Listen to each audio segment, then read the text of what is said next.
paket-paket minta maaf lah. Oke, sebentar ya, Kak. Oke, langsung aja ya, Kak, untuk soal pertama. Jelaskan mekanisme sistem FIFO first in first out dan apa saja upaya kalian untuk menjalankan sistem tersebut. Upaya. Jadi sistemnya first in first out itu kalau barang ada yang masuk dari cabang, dari GRPO, itu kita seleksi dulu untuk ininya, tanggalnya, tanggal masuknya. Jadi untuk barang itu kalau sudah masuk di stok kita, barang kita susun dulu, sesuaikan dengan tanggal. Jadi tanggal yang paling lama itu kita usahakan pertama kali terjual. Nah, dan upayanya gimana? Tadi itu untuk barangnya kita susun sesuai dengan tanggal yang paling lama, paling atas. Nah, kayak gitu, Kak. Oke, lanjut soal kedua. Coba sebutkan apa saja dampak negatif jika staf gudang tidak melakukan stock of name secara berkala minimal 3. Yang pertama kita nggak tahu barang itu selisih atau minus ya. Satu. Terus juga bakal merugikan kita di cabang. Kalau seandainya barang itu minus, jadi kerugian finansial lah ibaratnya. Untuk perusahaan, untuk kita juga di cabang. Terus kalau tidak stokkan tadi itu, kita nggak tahu juga barang yang lama atau barang yang baru itu, Kak. Jadi contohnya ada kan setiap barang tuh sekarang ACC kan ada juga first in first out-nya tuh yang tanggal sekian. Jadi kita nggak tahu tuh barang itu udah lama atau masih baru di stok kita. Gitu. Oke, itu aja ya, Kak. Nggih, 3 ada. Oke, lanjut soal ketiga. Apa yang harus dilakukan apabila kalian menemukan stok barang yang saat dicek tidak terdata ke dalam sistem sebagai stok? Jadi untuk barang itu kita ajukan ke akunting itu untuk perbaikan stok biasanya.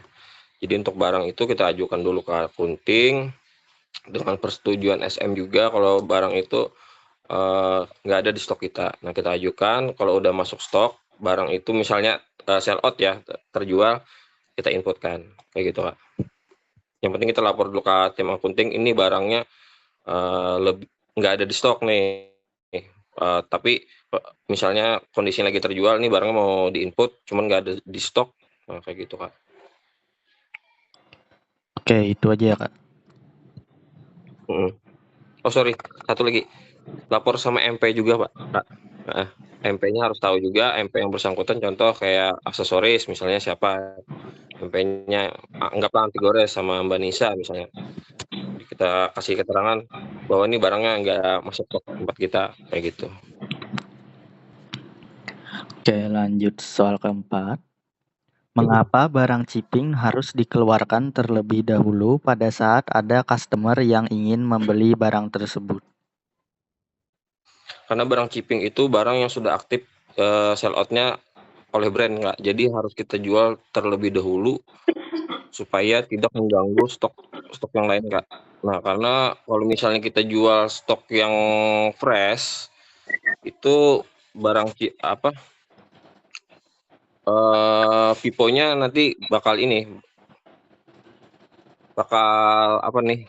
loncat lah ibaratnya kayak gitu. Misalnya kan biasanya barang chipping kita kasih untuk tanggal yang paling lama ya, Kak. Nah, paling lama di stok kita. Nah, jadi kalau misalnya ini pengaruh juga di FIFO-nya, Kak. Oke, lanjut soal Ya, terakhir. gitu. Jika ada barang fresh yang dikeluarkan terlebih dahulu, tetapi stok barang chipping masih ada, berapa denda yang kalian harus bayarkan? Barang chipping itu kalau nggak salah sekitar 50.000 kalau nggak salah ya. Belum lupa juga. Pokoknya sekitar 50.000 sampai 100.000-an kalau nggak salah. Rasanya kayak. Yang pastinya Dendanya. berapa, Kak? Saya untuk denda ini kurang ini sih ulun. Tapi sekitaran itu rasanya 50.000 sampai 100.000-an kalau nggak salah. Pastinya aja, Kak.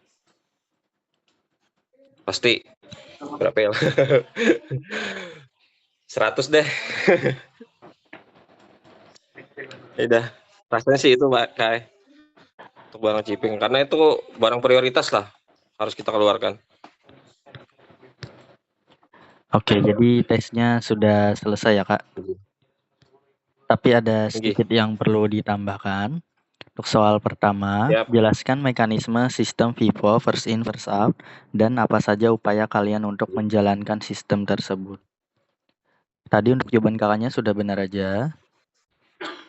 Terus untuk soal kedua, coba sebutkan apa saja dampak negatif jika staf gudang tidak melakukan stock of name secara berkala minimal 3. Pertama, ketidakakuratan stok yang dapat menyebabkan kelebihan atau kekurangan barang, yaitu selisih tadi. Kedua, kesulitan dalam memenuhi permintaan pelanggan. Ketiga, risiko kehilangan atau pencurian barang yang tidak terdeteksi. Dan keempat, kerugian finansial akibat stok yang tidak terkontrol. Terus untuk soal ketiga, apa yang harus dilakukan apabila kalian menemukan stok barang yang saat dicek tidak terdata ke dalam sistem sebagai stok? Pertama, lakukan pengecekan di sistem SAP di Inventory Audit Report untuk memastikan apakah barangnya sudah diinput atau belum. Ketiga, lapor ke MP terkait apakah unitnya merupakan barang stok jual atau sebagai gift. Dan terakhir, konfirmasi ke FM atau akunting untuk tindakan selanjutnya. Terus untuk soal keempat, mengapa barang shipping harus dikeluarkan terlebih dahulu pada saat ada customer yang ingin membeli barang tersebut? Tadi untuk jawaban kakaknya sudah benar aja. Terus untuk soal terakhir, jika ada barang fresh yang dikeluarkan terlebih dahulu tetapi stok barang shipping masih ada, berapa denda yang kalian harus bayarkan? Dendanya itu 50.000 ya, Kak. Ya, siap. Oke, jadi untuk tesnya sudah selesai. Mungkin ada yang mau ditanyakan nggak? Sudah Kak. Oke, Jadi sebagai masukan juga segan ulun supaya lebih ini lagi, lebih teliti lah lagi untuk ininya. Oke, untuk tesnya sudah selesai ya, Kak. Makasih, Kak. Tinggi, terima kasih.